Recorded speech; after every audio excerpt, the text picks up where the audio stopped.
Assalamualaikum warahmatullahi wabarakatuh. Rahayu, rahayu, rahayu, salam sejahtera bagi kita semua. Di kesempatan kali ini, di masa pandemi ini, akan kita bahas tentang wabah yang pernah terjadi di Nusantara, tepatnya pada pemerintahan Raja Airlangga yang dipelopori oleh Calon Arang. Kita ketahui bahwa Calon Arang adalah seorang yang sakti dari desa Girah, Kediri. Dia memiliki mantra ahli teluh dan mengobrak-abrik pemerintahan Raja Airlangga saat itu dengan teluhnya. Pada saat itu, Raja Airlangga yang memerintah pada tahun 1006 Masehi sampai 1042 Masehi sangat kalang kabut. Di sana diibaratkan pagi sakit, sore mati, sore sakit, pagi mati. Setiap malam Calon Arang menebarkan teluh yang mengakibatkan banyak sekali musibah dan kematian. Pada saat itu, Calon Arang sendiri sangat tersinggung dan marah karena anaknya yang sematawayang yang bernama Ratna Manggali tidak ada yang melamar ketika beranjak dewasa. Ketidakberanian pemuda-pemuda kala itu dikarenakan karena kesaktian Calon Arang yang sangat bengis. Calon Arang sendiri adalah seorang penganut Bhairawa Penggiwa dan sekaligus penyembah Durga. Karena kutukan dan bala yang ditimbulkan oleh Calon Arang membuat Raja Airlangga memikirkan jalan keluarnya. Salah satunya dengan mengirimkan bala tentara untuk menumpas Calon Arang. Namun usahanya itu gagal. Rupanya Calon Arang terlalu sakti dan membuat serangan itu memicu kemarahan Calon Arang semakin menggebu-gebu. Kemudian sang Raja Airlangga mendapatkan petunjuk. Empu Barada, salah satu penasehat Raja Airlangga, bisa mengalahkan Calon Arang.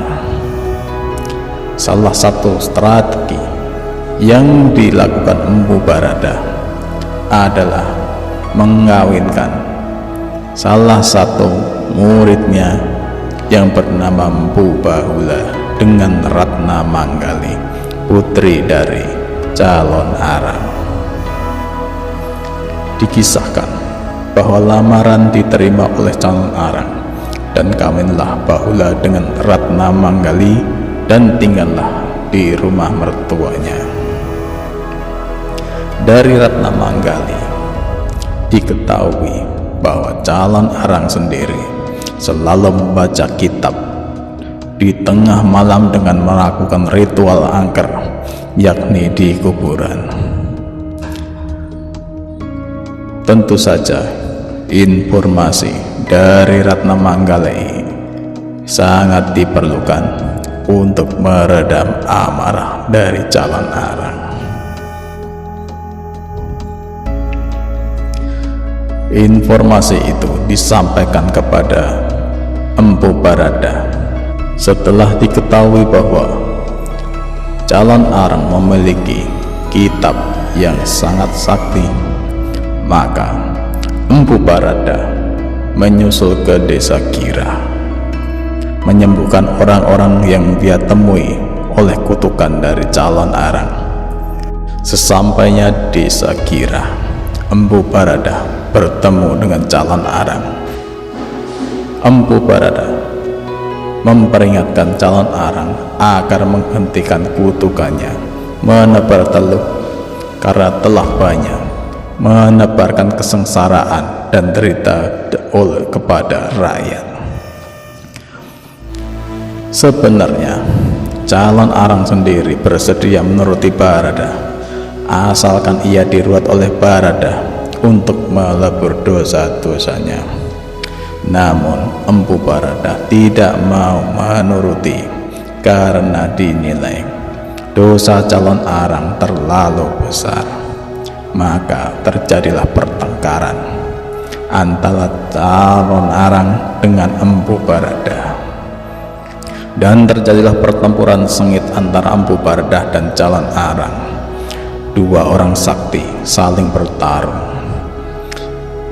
Calon arang mengeluarkan semburan api dari kedua matanya, namun Empu Barada lebih sakti dan membuat calon arang mati dalam keadaan berdiri.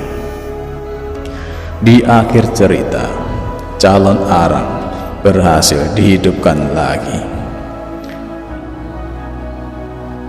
Namun calon arang sendiri diberi ajaran kebenaran agar bisa mencapai moksa. Calon arang merasa bahagia karena sang pendeta mengajarkan jalan ke surga. Dengan begitu,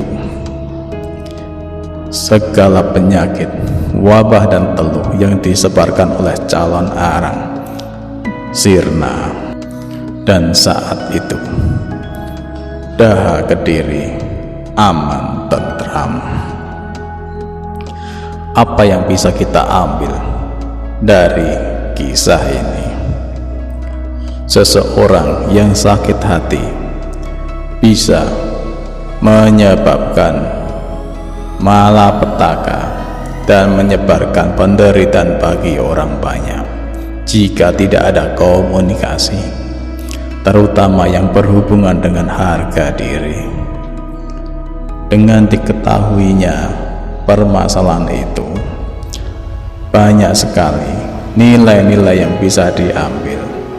Dalam istilah Jawa ada istilah krewian dadi grojokan, suatu hal yang kecil namun mendasar akan menjadi suatu hal yang menyebabkan suatu penderitaan yang besar.